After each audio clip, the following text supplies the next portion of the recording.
nosso curso de especialização em teologia paulina, e agora a gente está se debruçando um pouco sobre o capítulo que fala de uma teologia paulina voltada para o ministério das mulheres. Todo um caminho foi preparado para que hoje as nossas igrejas elas desfrutassem de um ministério feminino sem o que a gente vai chamar de sexismo, tá bem? Preconceito sexista.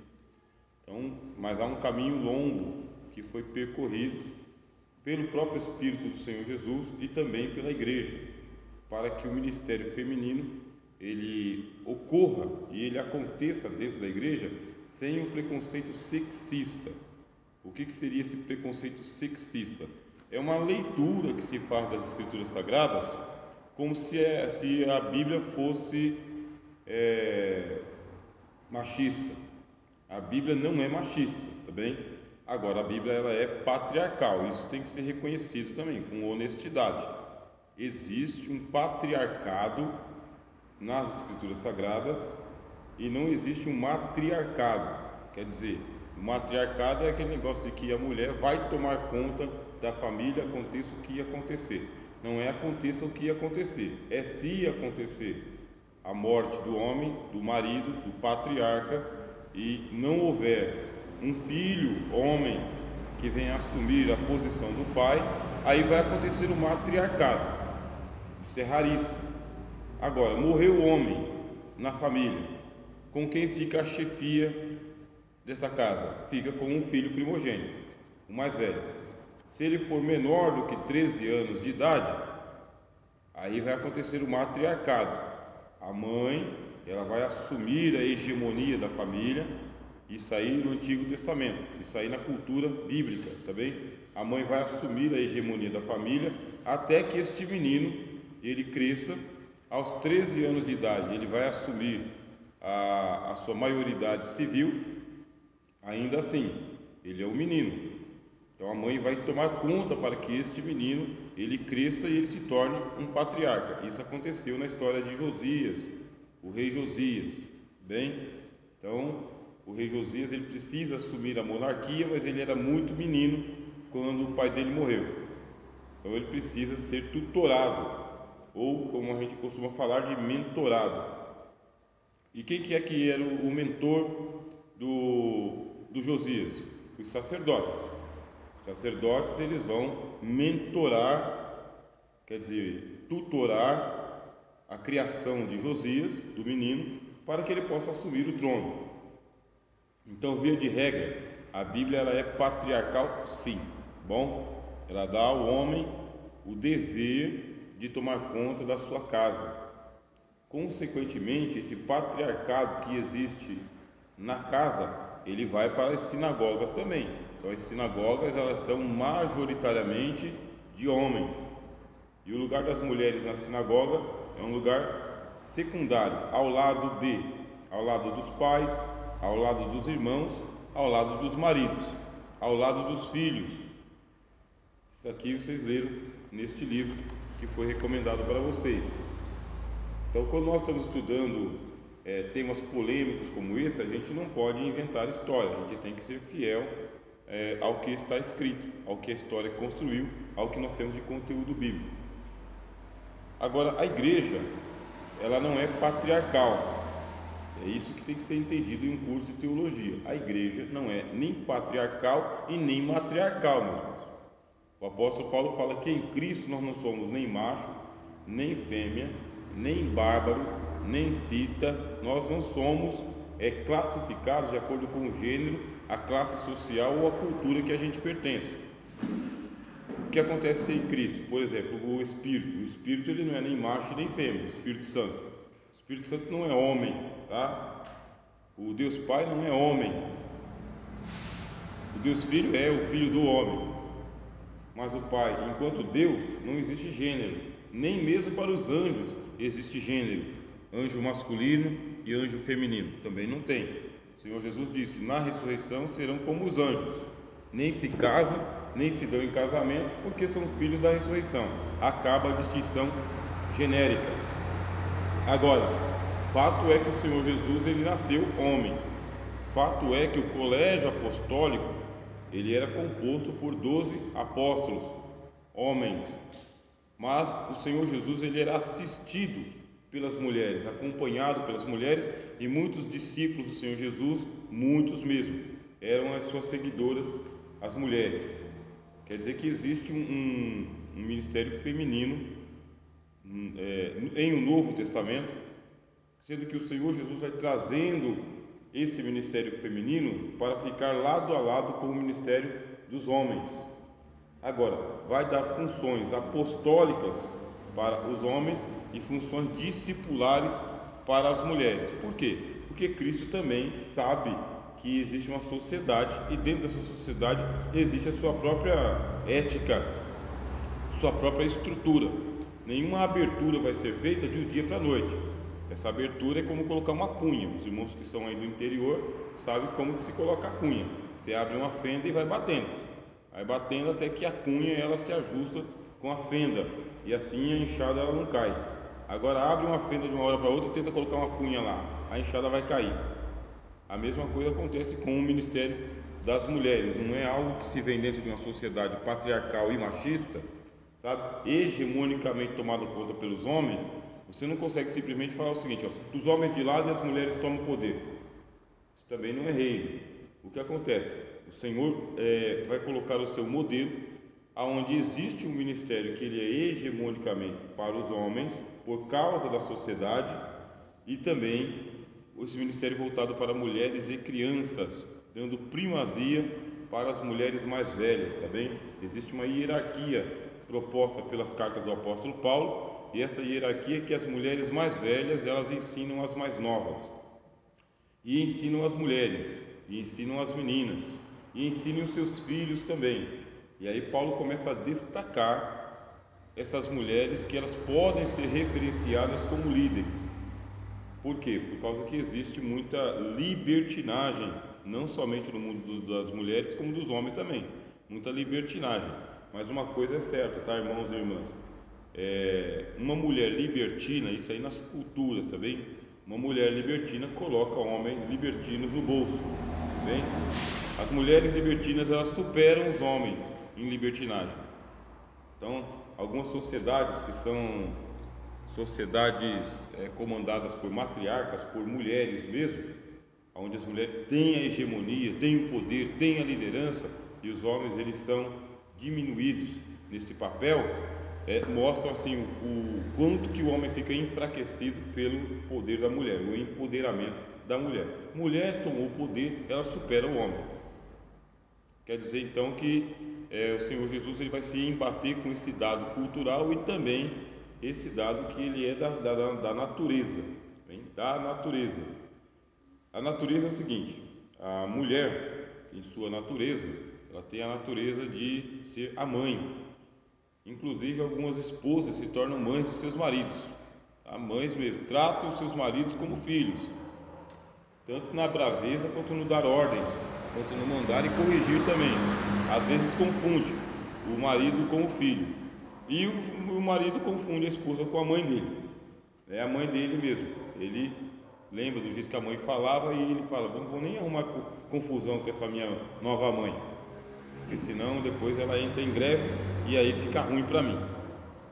Quer dizer que existe um acordo aí entre as partes, mas isso aí está na natureza, tomar conta mesmo do lar, tomar conta da situação e exercer esse matriarcado. A gente precisa descobrir o quanto que esse comportamento social ele é transportado para dentro da igreja do Novo Testamento, para dentro da teologia do apóstolo Paulo.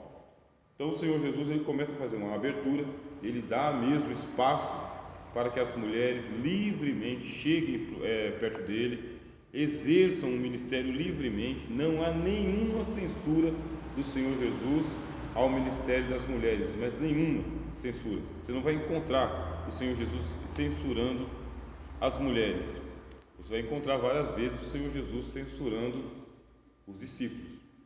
E aí, para exemplificar isso que eu estou falando, assim, desse negócio da mulher ter uma sagacidade, uma visão de abrir o espaço para a família dela, proteger a sua casa, a mãe de Tiago e João não perdeu a oportunidade. Ela aconselhou os dois filhos que eram discípulos do Senhor Jesus, aconselhou esses meninos a pedir um lugar do lado. Aconselhou, veio com os dois, chegou, emparedou o Senhor Jesus. Os dois rapazes chegaram e falaram: Senhor, quando vieres no teu reino, dá um trono para nós, um para a direita e um para a esquerda. Quer dizer que emparedou o Senhor Jesus. Isso aí por influência da mãe, a mãe de Tiago e João. Aí o Cristo não tem como você emparedar ele é muito bem humorado, muito bem tranquilo, muito bem controlado. O Senhor Jesus falou: opa, gostei da proposta de vocês, é só passar pelo que eu passo, é só receber o meu batismo e beber o meu cálice. Podem? Podemos, sim, podemos, lógico que a gente pode tudo. Ninguém chega para pedir um lugar no ministério sem estar disposto a pagar o preço. Aí o Cristo continua bem humorado e fala: tá bom, então vocês vão ser martirizados também, igual eu, vão beber o meu cálice, agora sentar na minha direita e na minha esquerda não está na minha mão. Isso é com o Pai. Do jeito que vocês me emparedaram, vocês emparedam ele lá em cima. Tá bom? Jesus bem humorado. Quer dizer que ele deu uma boa resposta. E realmente Tiago foi martirizado. João não foi martirizado, mas ele foi bem torturado, tá? Bem torturado. Inclusive hoje, quando a gente vai falando sobre a história da igreja, eu vou falar um pouquinho sobre João, porque nós vamos falar sobre o martírio de Policarpo, tá bom? E Policarpo foi discípulo de João. João e Tiago foram chamados de Boanerges, filhos do trovão. Faziam muito barulho, sabe? Eles eram muito ostensivos no ministério deles. Eram pessoas de ímpeto. Por isso Jesus falou: vocês são filhos do trovão, fazem um barulhão terrível, né? Então era esse aí, Tiago e João, que tinham uma mãe. Então essa mãe influenciou esses dois a serem assim arrojados. O Senhor Jesus, ele no ministério feminino, você vê que ele aparece primeiro a Maria Madalena. Essa Maria Madalena, conforme nós vamos lendo e a tradição afirma, é uma mulher que ela foi possessa de 7 espíritos imundos, e o Senhor a libertou dos 7 espíritos imundos. Dá para 7 espíritos imundos morar numa pessoa? Dá. Por quê? Porque o espírito ele não tem a dimensão do corpo, tá bem? O espírito é uma questão de consciência, tá bom? Então 7 espíritos ruins tomavam conta dessa mulher. Pela tradição, essa Maria Madalena ela era uma prostituta. Tradição, a Bíblia não diz que ela era prostituta, diz que ela era tomada de 7 espíritos imundos. Havia algumas mulheres que elas eram do palácio de Herodes, e isso aí é um eufemismo, tá bom, meus irmãos? Eufemismo. O que é um eufemismo? É uma palavra leve que você utiliza para substituir uma pesada. Isso é um eufemismo. Para quê? Elas eram cortesãs, bem? O que é uma cortesã? Vai lá na corte de Herodes para poder oferecer os seus serviços sensuais aos cortesãos, aos homens. Então essas mulheres que moravam no palácio de Herodes ou frequentavam o palácio de Herodes eram cortesãs, faziam a corte. Quer dizer que havia sensualidade, mulheres sensuais ao lado do Senhor Jesus. Havia a pecadora que ungiu os pés do Senhor Jesus, e a Bíblia vai falar que ela é a mesma que enxugou os pés de Cristo com os seus cabelos, identificando ela como Maria, irmã de Marta e de Lázaro. Então essa Maria, parece que ela é a filha mais nova, ou a irmã mais nova. Ela era a pecadora que ungiu o Senhor Jesus, portanto ela era uma perfumista. De acordo com os evangelhos, ela era uma perfumista, e ser perfumista não era para qualquer pessoa, porque aquele vaso de alabastro, o alabastro é o vaso, tá? Como se fosse um barrinho, não é um barro, é um alabastro, é uma espécie de barro. E dentro do vaso de alabastro tinha o líquido que é o nardo, 200 ml aproximadamente. E o Judas, ele era expert em finanças, ele fez o cálculo, e para comprar um vaso de 200 ml a pessoa tinha que trabalhar o ano inteiro. Era um vasinho de 200 ml. Quer dizer que não é qualquer pessoa que vai ter um vaso de alabastro, porque é uma diária. Tinha que trabalhar 300 dias para comprar aquele vasinho. E ela, pela segunda vez, parece que Maria fez isso 2 vezes. Na segunda vez ela levou o vaso de alabastro. E quando ela levou, isso aí foi no jantar em Betânia, né? da primeira vez foi na casa de Simão, o leproso, diz a Bíblia.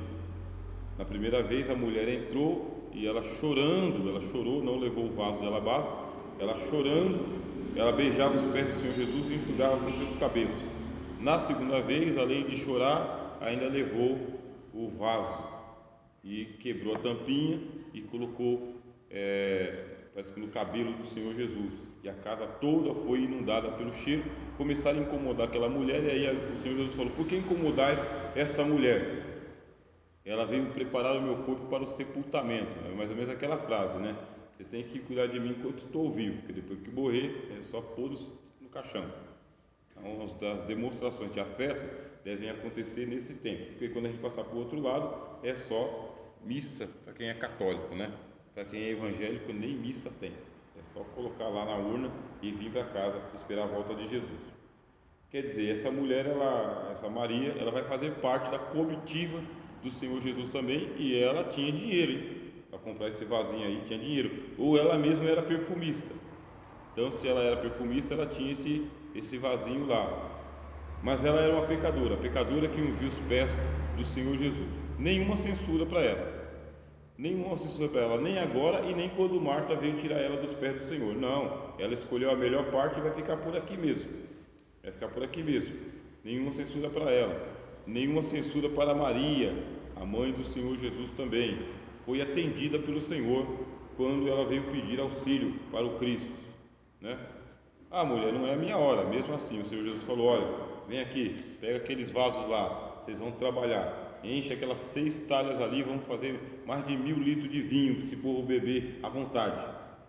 Quer dizer que o Senhor Jesus, ele não foi mal educado com Maria e ainda atendeu um pedido dela, não diretamente, mas indiretamente, atendeu também.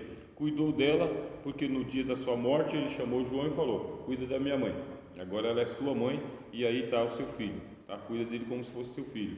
Quer dizer que Jesus vai irmanando as pessoas. Essas mulheres que eram cortesãs, elas serviam ao Senhor Jesus com vestimentas.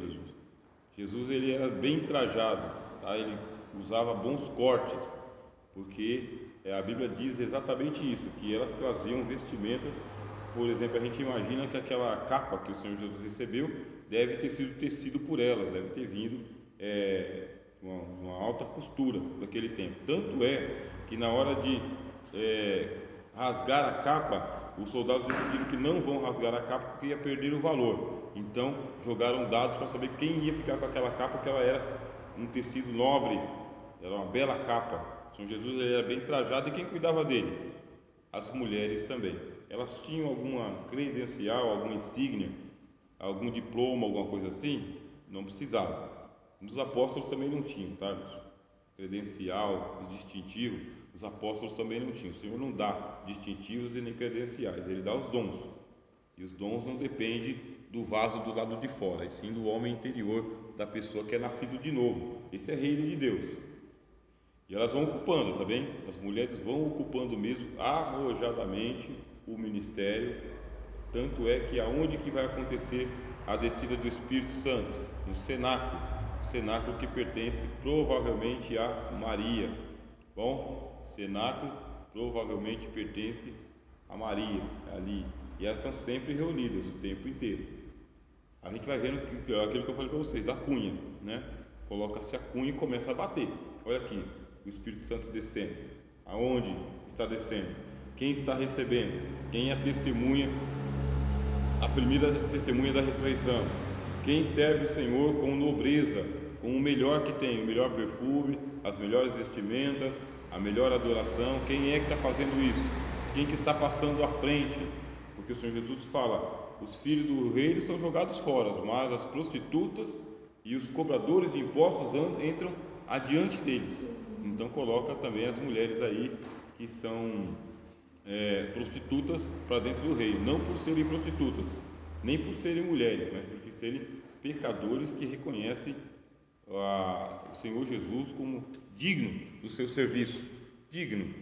Aí pronto, meus irmãos, é aquela questão do potencial. Você tem um altíssimo potencial para desenvolver um belíssimo trabalho, e você tem um preconceito sexista.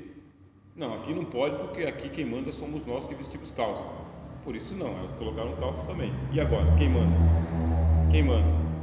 Quer dizer, você tem um altíssimo potencial que é reconhecido pelo Senhor e pelo Espírito Santo, porque não são só os homens que recebem o Espírito Santo, as mulheres recebem também. Não são só os homens que adoram, as mulheres adoram também. Não são só os homens que servem ao Senhor com galhardia, mas as mulheres também. Na hora de ser martirizado, meus irmãos, não foram martirizados só os homens, as mulheres foram também. E outra coisa que a gente sempre fala, na hora de dizimar, não faz diferença se é homem ou é mulher. Não faz diferença também. O dinheiro é igual. Quer dizer, da onde que vem, sabe, essa distinção de ministério feminino e masculino? É um fator cultural, de cultura. Bem, agora, existe um ensino do apóstolo Paulo voltado para o ministério das mulheres? Existe também. Agora, além do ensino didático, direto, tá? Você também, o que a gente chama de espírito das Escrituras. O que é o espírito das Escrituras? É o ensinamento que é dado não diretamente, mas pelo exemplo, pelo modelo, pelo fato. O que eu fico contrariado com os teólogos fundamentalistas é a hipocrisia que eles têm. Teólogo fundamentalista me deixa irritado por causa da hipocrisia que eles têm. Quando eles encontram um texto fundamentalista que diz diretamente o assunto, eles citam o texto. Só que quando eles não encontram o texto, eles vão para o contexto. E com o contexto eles conseguem comprovar o que eles querem. Mas na hora de comprovar a existência do ministério feminino, eles não querem. Aí eles só ficam só nos textos literais. Quer dizer que eu uso uma hermenêutica tendenciosa. O que é hermenêutica tendenciosa, meus irmãos? É aquela que eu escolho o texto que eu quero escolher para interpretar do jeito que eu quero interpretar. Hermenêutica tendenciosa. Agora, um teólogo honesto, não, vai usar toda a hermenêutica, aquela que é literal, aquela que é figurada e aquela que é contextual. E a inteligência do próprio Espírito Santo, porque nós temos a mente de Cristo, diz o apóstolo Paulo. Tanto é que depois a gente vai ler aqui o nome das mulheres que o apóstolo Paulo cita na carta aos Romanos. Você vai comparar a quantidade de homens que ele cita e a quantidade de mulheres, está equilibrado. Por quê? Porque dentro da sociedade romana, as mulheres ganharam um posicionamento importantíssimo. A mulher romana, ela era muito honrada também, para os dois lados, tá bem? Tanto aquela mulher que é chamada mulher do lar, a mãe da casa, né? Quanto aquela mulher que ela é suspeita também. Essa mulher suspeita na sociedade romana, se ela é uma cortesã, se ela é uma prostituta, enfim, essa mulher, ela também é honrada. Ela também é honrada naquela posição que ela está. Agora, quem é um pouco desonrado na sociedade romana são os escravos, tanto homens quanto mulheres. Aí já é escravo, está um degrau abaixo. Mas se é romano, é honrado, pelo fato de ser romano. Então vamos lá. Só que eu li para vocês aqui na página 153, tá? Para o mestre, homens e mulheres tinham os mesmos privilégios, embora preservassem claramente diferenças implícitas em Gênesis e latentes na lei quanto às esferas da atividade de cada sexo. No aspecto geral, Jesus elevou a posição social da mulher ao restaurar o conceito original da indissolubilidade do casamento e ao receber mulheres entre os discípulos e ensiná-las diretamente. Jesus valorizou a capacidade intelectual e espiritual da mulher, sua capacidade de serviço e de empatia com os carentes. Então, o Cristo, ele precisa ser o modelo, e a partir do modelo que é o Senhor Jesus, a gente já perde todos os argumentos. O Cristo fez, porque não faremos? O Cristo ensinou, porque nós não praticaremos? Agora, o que faltou? Faltou a instituição oficial de um ministério. Por que o Senhor Jesus não fez isso? A gente pode discutir.